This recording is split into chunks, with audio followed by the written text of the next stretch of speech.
सारामृत अध्याय 12वा. श्री गणेशाय नमः. कराया जगद्द्वार, हरावया भूभार, वारंवार परमेश्वर नाना अवतार धरीत असे. भक्तजन तारणार्थ अक्कलकोटी श्रीदत्त यतिरूपे प्रगट होत. त्याची समर्थ श्री स्वामी. गताध्यायाचे अंती बाळप्पा आले अक्कलकोटी. पुण्यनगर पाहुणी दृष्टी आनंदी पोटी नचवावे.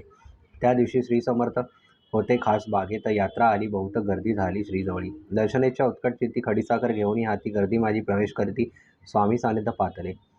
अजानुबाहू सुहास्य वंदन श्री स्वामी मूर्ती पाहून बाळप्पाने धावून दृढ चरण धारी आले. येऊन या भानावरती श्री चरणांची सोडिली मिठी. ब्रह्मानंद न माये पोटी स्तोत्र ओठी गातसे.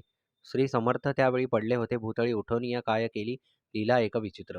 सर्व वृक्षासी आलिंगन दिले त्यांनी प्रेमे करून. बाळप्पावरचे प्रेम ऐशा कृतीने दाखविले. त्यासवे एक जहागीरदार ते होते बिराडावर. स्वयंपाक करून तयार म्हणती जाऊ दर्शना. म्हणती जाऊनी स्वामींची अर्पण करा नैवेद्यासी. आवश्यक म्हणून तयासी बाळप्पा तेव्हा चालले. श्री समयी समर्थ असती रूपमंदिरात. राजाज्ञे वाचूनी तेथे प्रवेश कोणाचा न होय. मार्गावरून परतले सत्वर बिराडावरी आले. तेथे नैवेद्य अर्पण केले मग सारिले भोजन. नित्य प्रातकाळी उठून षटकर्मा ते आचरून. घेऊनी स्वामी दर्शन जपा लागी बैसावे. श्री शंकर उपास्य दैवत त्याचे करावे पूजन. नित्य माध्यान्नी येता आदित्य जपानुष्ठान आटपावे. करी झोळी घेऊनी श्री स्वामी जवळी येऊनी. मस्तक ठेवूनी चरणी जावे भिक्षे कारणे. मागून या मधुकरी मग यावे बिराडावरी.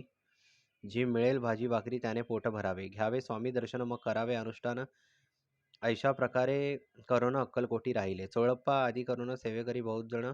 त्यात सुंदराबाई म्हणून मुख्य होती त्यावेळी. एके दिवशी तयासी बाई आज्ञा करी यायची आपणसी सेविसी करीत जावे आनंदे. बहुत जण सेवेकरी बाई मुख्य त्या माधारी. सर्व अधिकार तिच्याकरी व्यवस्थेचा होता पे. या कारणे आपसात भांडणे होती सदोदित. स्वामी सेवेची तेथे अव्यवस्था होत असे. हे बाळप्पांनी पाहून नाना युक्ती योजून मोडून टाकिले भांडणे. एकचित्त सर्व केले. बाळप्पाची प्रेमळ भक्ती पाहुनी संतोष स्वामी प्रति दृढ भाव धरुनी चित्ती सेवा करते आनंदे. ऐसे लोटता काही दिवस बाळप्पाची या शरीरास व्याधी चढली. रात्रंदिवस चैन नसे क्षणभरी. भोग भोगीला काही दिन. कागदाची पुडी बेंबीतून पडली ती पाहता उकलून विष त्यात निघाले. पूर्वी कोण्या कृतज्ञ बाळप्पासी यावे मरण. विष दिदले कानोल्यातून पडले आज बाहेर. स्वामी कृपेने आजवरी गुप्त असे उदरी. सद्गुरु सेवा त्यांचे करी व्हावी लिखित विधींचे. प्रत्येक सोमवारी त्यांनी महादेवाची पूजा करून मग यावे परतुनी स्वामी सेवे कारणे. हे पाहुणी एके दिवशी बाई विनवी समर्थासी. आपण सांगूनी बाळप्पासी शंकरपूजनी वर्जावे. तैशी आज्ञे तयाप्रती एके दिनी समर्थ करती. परी बाळप्पाचे चिती विश्वास काही पटेना. बाईच्या आग्रहावरून समर्थे दिली आज्ञा. जाणं हे नसेल सत्यपूर्ण. विनोद केला निश्चय. पूजा करणे उचित न करावी ह्याची सत्य. यापरी चिठ्ठ्या लिहित प्रश्न पाहत बाळप्पा. एक चिठ्ठी तयातून उचलून पाहता वाचून. न करावेची पूजन तिये माझी लिहिलेसे. तेव्हा सर्व भ्राती पटली. स्वामी आज्ञा सत्य मानिली. ही भानगड पाहिली श्रीपाद भटजीने. श्रीपाद भट्ट एके दिवशी काय बोलती बाळप्पासी. दारापुत्र सोडून देशी आपण येथे राहिला. आपण आल्यापासून आमुचे होते नुकसान. ऐसे बोलणे ऐकून बाळप्पा मनी खिन्न झाला. स्वामींनी मजा आज्ञा द्यावी. मी जातो आपुलाच गावी. परी तुम्ही युक्ती योजावी. आज्ञा होईल अशीच. श्रीपाद भट्टे एके दिवशी विचारले समर्थासी. कुलदेवतेच्या दर्शनासी जावया इच्छी बाळप्पा. ऐसे ऐकून या समर्थ हास्यमुखे काय बोलत. कुलदेवतेचे दर्शन नित्य बाळप्पा येत करीत असे. श्रीपाद म्हणे बाळप्पासी.